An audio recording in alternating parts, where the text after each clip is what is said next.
कुछ कहानियाँ पीढ़ी पर पीढ़ी धीरे धीरे सुनाई जाती है, फुसफुसाते हुए। पर अगर मैं कहूँ कि ये सिर्फ कहानियाँ नहीं है, ये असली है। स्वागत है अनजाने रहस्यों की दुनिया में। दृश्य कट होता है एक पुराने वीरान हवेली पर, जो जंगल के बीच में कहीं छिपी हुई है। उसकी डरावनी खामोशी बहुत कुछ कहती है, जैसे हवेली खुद ही जिंदा हो और अपने अंदर कई गहरे राज छुपाए हुए हो।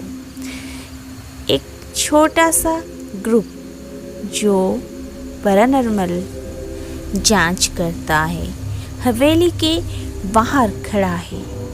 वे उत्सुक है लेकिन सावधान भी। ये कोई साधारण जांच नहीं है, ये उस जगह की बात है जिसकी खौफनाक कहानी इतनी भयानक है कि इसका नाम लेने की भी हिम्मत कुछ लोग भी नहीं कर पाते हैं। आज रात ये कहानी खुलेगी और तुम देखोगे कि इसके बाद क्या होता है। कैमरा ग्रुप के एक सदस्य आयन पर जुम करता है, जो हवेली के पास जाते हुए आत्महित लेकिन घबराया हुआ है। देख रहा है हर तरफ घना कोहरा फैला हुआ है और पेड़ जैसे आपस में कोई गहरा राज बांट रहे हैं। ये वही जगह है, वो हवेली जहाँ से कोई कभी जिंदा वापस नहीं आया। जैसे ही ग्रुप हवेली के अंदर कदम रखता है, माहौल और भी भारी हो जाता है। लड़के के फर्श पर उनके कदमों की आवाज़ गूंज रही है और ठंडी हवा उनके बदन में सिहरन पैदा कर रही है। वे अपना साज और सामान निकाल लेते हैं, लेकिन जैसे ही वे कैमरा चालू करते हैं, कुछ अजीब होता है। लाइट्स झकझकाने लगती है और हल्की हल्की फुसफुसाएं हवा में तैरने लगती हैं। वे अकेले नहीं है।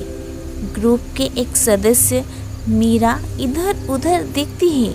उसके साथ ओंठें हवा में साफ दिखाई रही है। अचानक एक दरवाज़ा जोर से बंद होने की आवाज़ पूरे घर में गूंज उठती है, जिससे सभी चौंक जाते हैं। वे उस आवाज़ के पीछे दौड़ते हैं, लेकिन उन्हें सिर्फ एक पुराना धूल से भरा कमरा मिलता है। कमरे के बीच एक पुरानी जर्जरा किताब पड़ी होती है, जिस पर अजीब निशान बने होते हैं। मीरा ने फुसफुसाते हुए कहा, ये किताब पहले यहाँ नहीं थी। किसी चीज ने यहाँ रखा है। ग्रुप झिकझिकाते हैं, लेकिन आयन किताब की तरफ हाथ बढ़ाता है।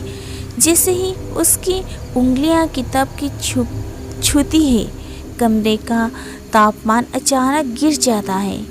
कोनों में छिपे साए अपने आप हिलने लगती हैं, जैसे वह जिंदा हो। कभी कभी जिज्ञासा वो दरवाज़ा खोल देती है जिन्हें बंद ही रहना चाहिए।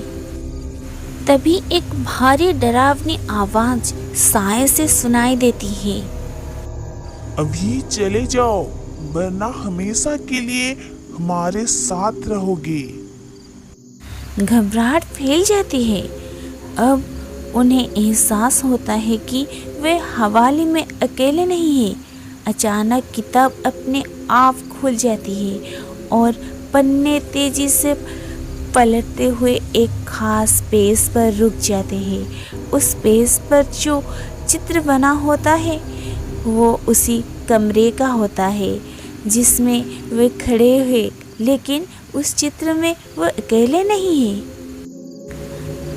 मीरा डरी हुई आवाज में, देखो कमरे के कोने में कोई हमें देख रहा है।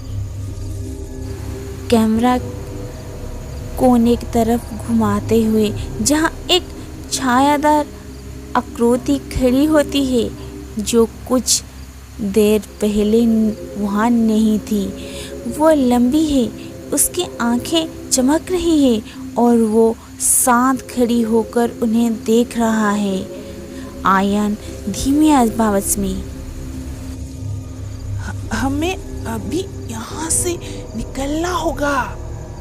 जिससे ही वो दरवाजे की ओर बढ़ते हैं वो आकृति गायब हो जाती है, लेकिन फिर अचानक पूरी हवेली की लाइट्स जली जाती है। सिर्फ उनके भारी सांसें की आवाज़ और फुसफुसाहटें सुनाई देती हैं जो और ज़्यादा तेज और नज़दीक हो जा रहा है। कभी कभी जब आप अनजाने का पीछा करते हैं तो अनजाना आपका पीछा करने लगता है। अंतिम दृश्य में ग्रुप को हवेली से भागने की कोशिश करते हुए दिखाया जाता है, लेकिन हवेली का दरवाज़ा अपने आप जोर से बंद हो जाता है।